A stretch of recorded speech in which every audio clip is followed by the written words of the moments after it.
हो हो नक्की.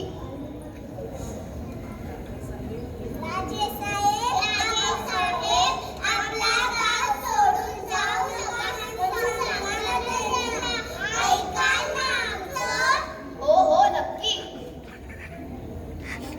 महाराज, या दोघांना जाऊ देऊ नका. त्यांच्या भेटीसाठी आम्ही ही धान्याची पोती आणली आहे. सोनं निघालं आमच्या शेतात ते ह्यांच्यामुळे. हो हो महाराज, त्यांना जाऊ देऊ नका. महाराज, आमने मोठा व्यापार केला ते ह्यांच्यामुळे. घेऊन या यांना इथे.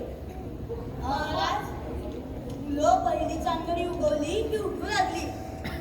मी आळस झटकला, खूप अभ्यास केला. आता ती सगळी मुलं शहाणी झाली. सगळीच्या सगळी मुलं परीक्षेत पास झाली. म्हणून ती आम्हाला गुलाबाचं फूल द्यायला निघाली होती. ती भेट पुढे आली आम्हाला महाराज. हा आम्ही तर तुम्हाला सोन्याचं फूल देणार आहोत. आमची पोटदुखी दूर झाली. रोज पहाटे आम्ही तुम्ही सांगितल्याप्रमाणे जलप्राशन केलं. त्यामुळेच आमचा आजार बरा झाला. राणी सरकार, मी थोडं खोटं बोललो हे खरं. माफ करा मला. सोन्याचं कुंकूस नाही हे अगदी खरं. पण महाराज दिवस रात्र केवळ खात होते किंवा झोपत होते. त्यामुळे त्यांच्या पोटावर अन्याय होत होता. म्हणून मी ती युक्ती केली.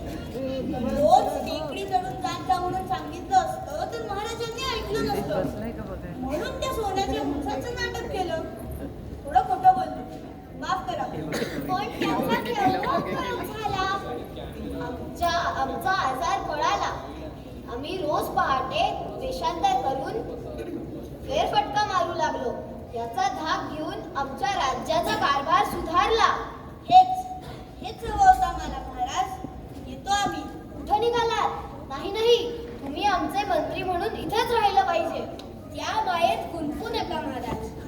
अहो, अजून कुठल्या गावात कोणी आळशी असती, नीट वागत नसतील तर त्यांना सुधारायला आम्हाला जायलाच हवं.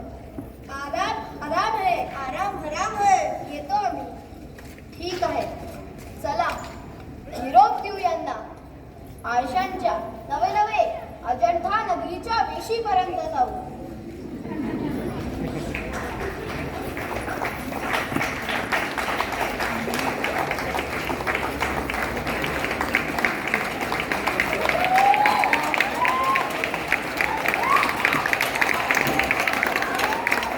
यातील कलाकार चूर्णप्रसाद आणि आजोबा ओजस कुलकर्णी.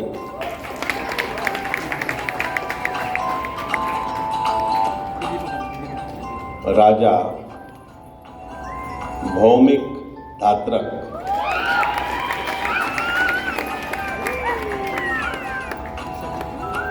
राणी अन्वी चौधरी.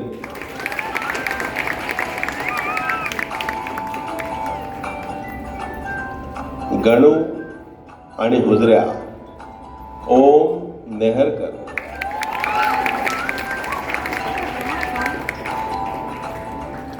शिवा सिद्धांत साठे.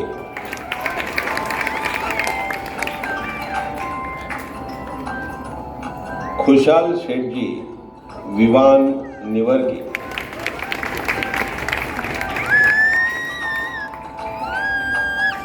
अब्ज बुद्धे अर्जुन पालवे. शून्य बुद्धे रायन भणगे.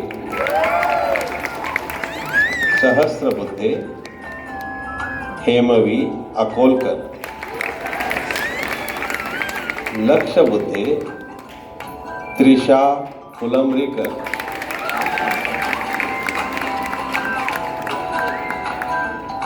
बारीकराव मयंक यार्दी आणि खारीकराव देवांश भोसले.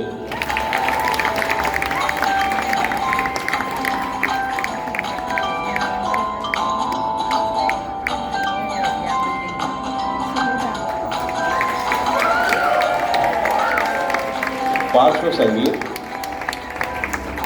नव्या आणि सौरभ